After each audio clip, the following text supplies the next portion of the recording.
She smiled before I remembered her. I still hear that small, dry sound, the rasp of a grin breaking the dark, like paper folding in an empty room. I tell you that first because it's the hinge that opened everything else. For years, I had thought the face was a half-formed thing in the back of my head, a photograph passed down, a whispered joke at family dinners, a name people avoided. Then one night, while sorting boxes in the attic, I found something I hadn't known I'd been looking for. A narrow portrait, its varnish cracked, the eyes somehow dull and patient, the mouth a carved canyon of teeth. The smile was wrong in a way that made my skin itch. Too many lines, too wide, a kind of toothy geometry that didn't belong to any living mouth. My house smelled like old paper and rain. The attic light was the weak kind that makes the world look like a film strip, grainy, overcooked, every shadow a rumor.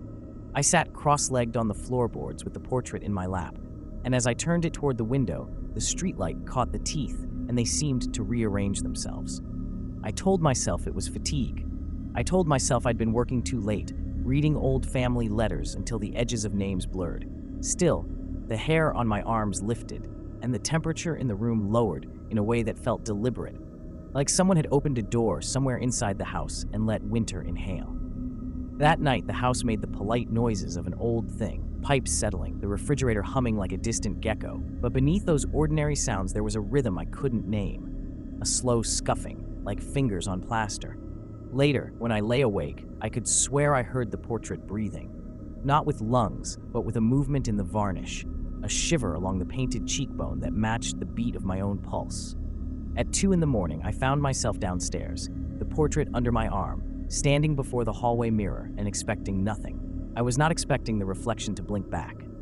The first week after that, strange little things began to collect around the edges of my life. A cup I knew I'd left in the sink would be on the dining table, teeth marks, tiny, neat, not mine, pressed into the rim. A voicemail would play only static until just before midnight, when a single chuckle threaded through the noise. I started dreaming of corridors I had never visited, wallpaper in a faded pattern, a parlor light that smelled faintly of mothballs and iron, and at the far end of each dream, the same woman sitting in a chair, hands folded, smiling as if rehearsing a secret. Each morning I woke with the taste of dust and a smell I could not place, something like formaldehyde mixed with old roses. I should have laughed it off. I should have told someone. But the truth is that confession feels dangerous. Saying the name out loud felt like dialing a number and inviting a voice to answer. So I kept the portrait wrapped in brown paper and let the light through the attic window grow thin with the coming of autumn, listening all the while for the soft, patient sound of a smile unwrapping itself. After the attic, the house stopped pretending to be harmless. It began with small invasions, things that could be explained by tired eyes and bad luck, but they stacked like bones until there was nothing left to call coincidence. I would find fingerprints on the portrait's glass, not the smudges of a curious hand, but long, delicate crescents that looked like someone had scored a pattern into the varnish. The nights grew dense, sound folded in on itself. Footsteps that once sounded from the hallway came from beneath the floorboards, then from the walls, then from the ceiling, like the building itself was learning to breathe in new places. When I walked past reflective surfaces, the woman in the portrait was there, half a second late, as if her image had to climb out of somewhere to reach me. In the bathroom mirror, she blinked one heartbeat after I did. In the black window of my laptop, she leaned closer and watched the light from the street rearrange itself around her teeth. Sleep became theft. I would wake with the aftertaste of iron and sugar, my tongue scored with phantom ridges, my pillow warm with someone else's breath. There were mornings when the house would be impossibly quiet, no humming appliances, no distant cars, only to have the silence cut by a sound that was not a sound.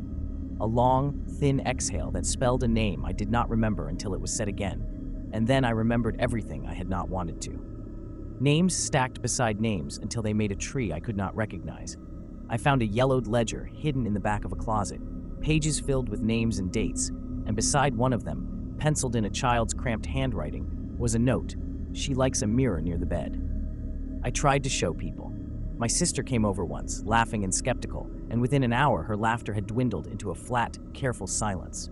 She stood in front of the portrait and touched the glass, and for a second I saw her face dissolve, not with fear, but with an awful, pleased recognition.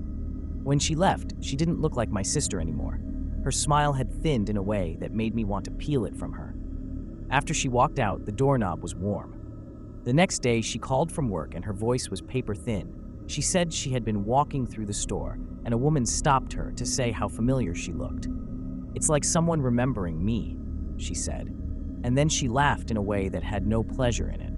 I tried to get rid of the portrait. I wrapped it in a plastic bag and took it to the curb, thinking the trash collectors would take it away, that the street would swallow the thing I had brought home.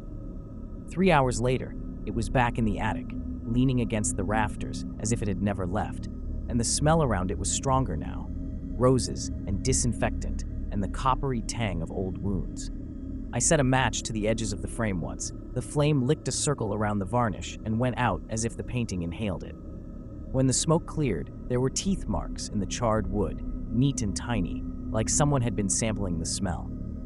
Most terrifying was the way memory frayed at the edges. I would stand in the kitchen and know with the bone-deep certainty of a thing that had been rehearsed for years, that there had been other people here once. A child's stool by the counter, a lullaby hummed off-key. I would find toys in the attic that I had never owned, photographs tucked behind frames where faces wore the same practiced smile, and in each of them, the woman's grin was the same geometry, patient and exact, as if she had been teaching mouths how to make room for her. I began to suspect the missing pieces of my life were not missing at all, but borrowed, lent out to make space for that smile to grow. The house was not haunted so much as occupied, and I was the newest tenant, listening to a tenant who had never moved out.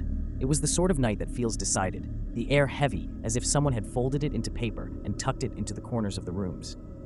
Rain hit the windows in a steady, impatient rhythm. I had left every light on, not to keep the dark out, but to see how it moved through me. The portrait sat at the foot of the attic ladder, unwrapped now, varnish gleaming like a wet mouth. I remember the exact way the paint caught the bulb, a thin crescent of light outlining teeth that had always been too many and too precise. I remember thinking, with a clarity that was almost relief, that if something wanted to finish with me, it could not be more courteous than to do it politely and in one place. I climbed the ladder with my hands trembling so badly the wood felt soft beneath my palms. The house sounded like a thing unwinding, a soft scrape, then a new sound I had not heard before, a wet little tsk that could have been someone sampling a seam.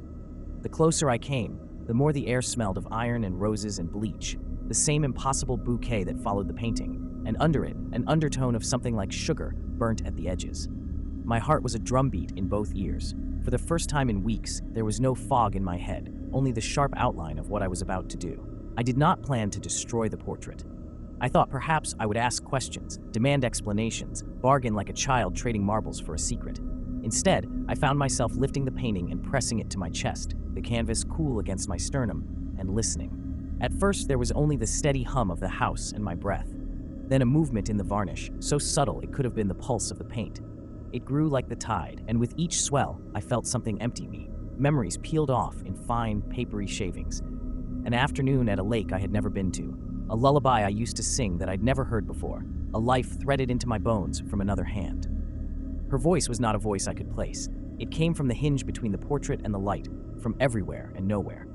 She spoke like someone telling an old friend where they had hidden a letter.